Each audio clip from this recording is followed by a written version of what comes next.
Saya izin bertanya mengenai doa untuk jodoh Ustaz. Jadi gini. Doa untuk apa, maaf? Untuk jodoh. Jodoh.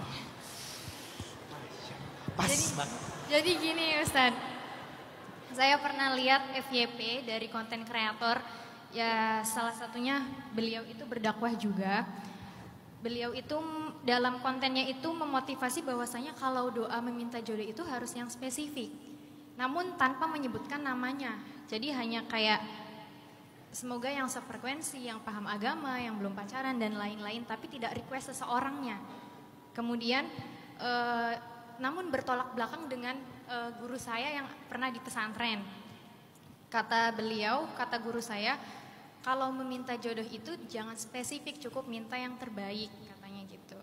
Nah, jadi bagi saya yang ingin mengamalkan doa semenjak dini ya untuk tabungan ke depan gitu, kira-kira harusnya seperti apa doa yang baiknya? Terima kasih. Ini dua pendapat yang tidak berbenturan sebetulnya. Justru dalam Islam itu ada namanya ikhtilafut tudad dan ikhtilafut tanawwu'. Dalam Islam itu perbedaan itu ada dua. Ada yang namanya perbedaan ikhtilafut tanawwu', ada yang namanya ikhtilafut tudad. Apa bedanya? Ikhtilafut tanawwu' adalah perbedaan yang keberagaman.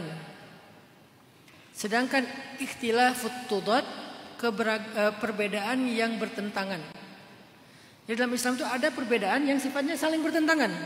Ada juga perbedaan justru keberagaman. Nah, dalam konteks yang bukan perkara pokok dalam agama, biasanya perbedaan itu sifatnya tanawwu', keberagaman. Sehingga dengan keberagaman itu kita bisa memilih mana yang paling nyaman buat kita.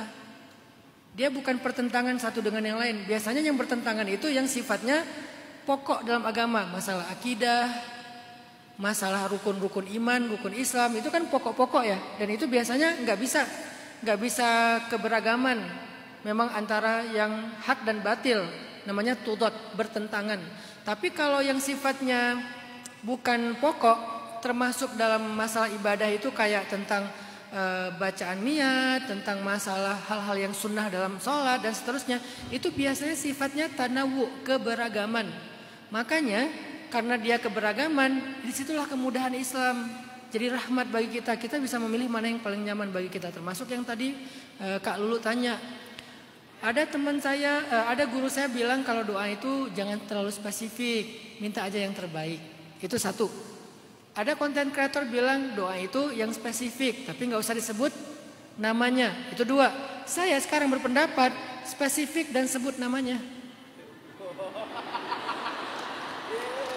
Kenapa? Karena ada dalilnya. Di zaman sahabat Abdullah ibnu Umar, dulu Abdullah ibnu Umar pernah tawaf bareng 3 orang tabi'in. Ada 3 orang tabi'in, termasuk 1 orang sahabat namanya Abdullah ibnu Umar. Mereka tawaf di depan Ka'bah. Lalu ketika selesai tawaf, Abdullah bilang gini, sal tu'tah, minta pasti akan dikasih sama Allah. Mumpung depan Ka'bah nih. Akhirnya mereka berempat berdoa. Orang nomor 1 berdoa, ya Allah, nikahkan aku dengan Sukainah bintu Husain. Disebut namanya. Perempuan yang dia sukai di Irak namanya Sukainah _ Husain. Nama akunnya. Ya Allah, nikahkan saya dengan Sukainah bintu Husain. Kalau ternyata menyebut nama dalam doa itu dilarang, kenapa ini ada tabi'in yang dekat sekali dengan generasi sahabat melakukan itu? Dan itu gak salah. Tahun depan ternyata laki-laki ini menikah dengan Sukainah bintu Husain. Jadi saya juga punya pendapat. Dengan menghargai pendapat kedua dan pertama, saya punya pendapat ketiga. Boleh spesifik, bahkan boleh menyebut nama. Yang gak boleh adalah mendikte Allah. Harus, itu gak boleh. Pokoknya kalau gak dikasih yang ini, saya gak mau nikah seumur hidup. Kalau bukan dia, saya mau bunuh diri. Allah mau. Jangan gitu demi Allah.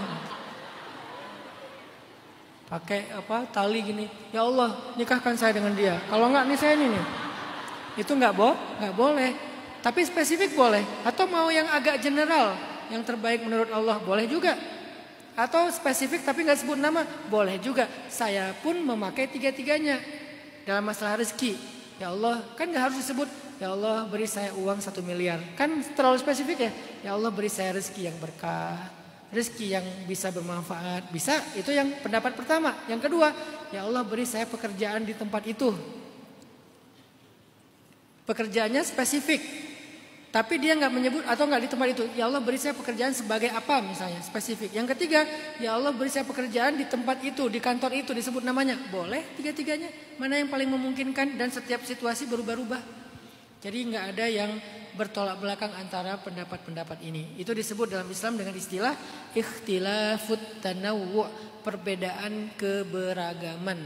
Yang satu lagi nanti ada namanya ikhtilafut tudad, perbedaan yang bertolak belakang. Insya Allah yang tadi Mbak Kak Lulu tanya itu keberagaman. Jadi boleh pilih yang mana aja.